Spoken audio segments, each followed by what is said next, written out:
Hello everyone, welcome to my YouTube channel Basic Engineering Mathematics. In this video, we will explore simultaneous differential equation of second order in a simple way so that everyone can understand. For example, जैसे हमारे पास यहाँ पे simultaneous differential equations है, दो equation है और equations का order क्या है? इस इक्वेशन का ऑर्डर क्या है? 2, क्योंकि इसमें highest order derivative is equals to 2। Second equation में भी ऑर्डर क्या है? 2। इसका सॉल्यूशन फाइंड कर लेते हैं। सॉल्यूशन क्या होगा? यहाँ पे डिपेंडेंट वेरिएबल्स क्या है? एक x एंड y और independent variable t। Second equation में भी डिपेंडेंट वेरिएबल क्या है? x and y and independent variable t। Solution क्या होगा? Value of dependent variable which satisfy the equations. So पहले हमें क्या करना है?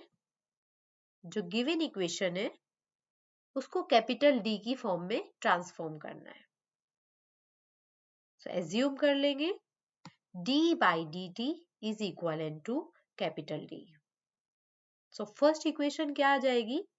D square minus 3 into X minus 4y is equal to 0। Second equation क्या आ जाएगी? x plus D square plus 1 into Y is equal to 0।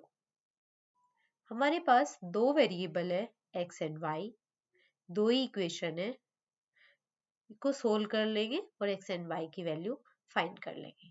कैसे solve करेंगे?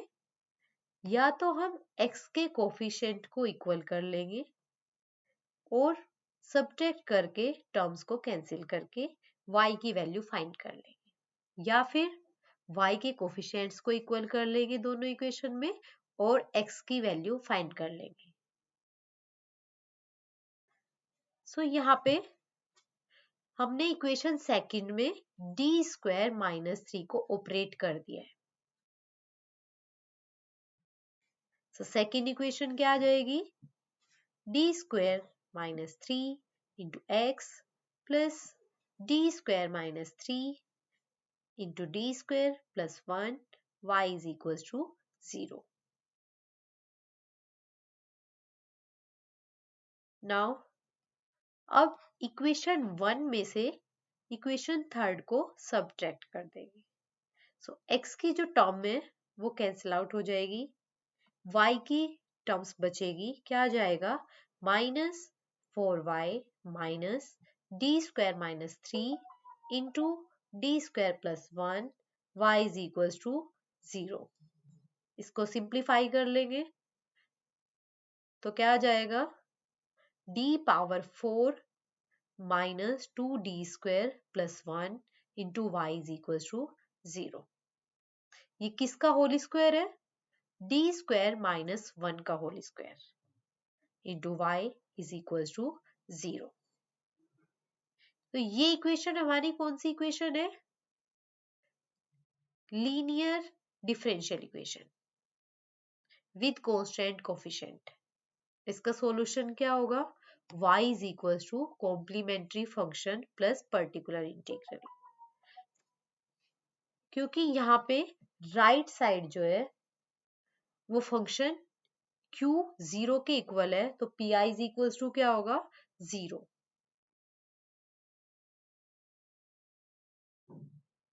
CF फाइंड कर लेंगे। CF फाइंड करने के लिए ऑक्सिलरी इक्वेशन फाइंड करेंगे, जिसके लिए हमें रिप्लेस करना होगा d by m and y by 1। So auxiliary equation क्या आ जाएगी? m square minus 1 whole square is equal to 0। So roots हमारे पास आ जाएंगे m is equal to plus minus 1 and plus minus 1। Roots हमारे रियल है एंड रिपीटेड है। So y is equal to c1 plus c2 t e power t। यहाँ पे हमने t की फॉर्म में क्यों लिया है, क्योंकि यहाँ पे इंडिपेंडेंट वेरिएबल हमारा t है और dependent variable x and y है। तो जो x एंड y की वैल्यूज आएगी वो इंडिपेंडेंट वेरिएबल t पर डिपेंड करेगी। एंड प्लस -1 रूट के लिए ये भी रिपीटेड है, तो क्या आएगी term c3 plus c4 into t into e power -t।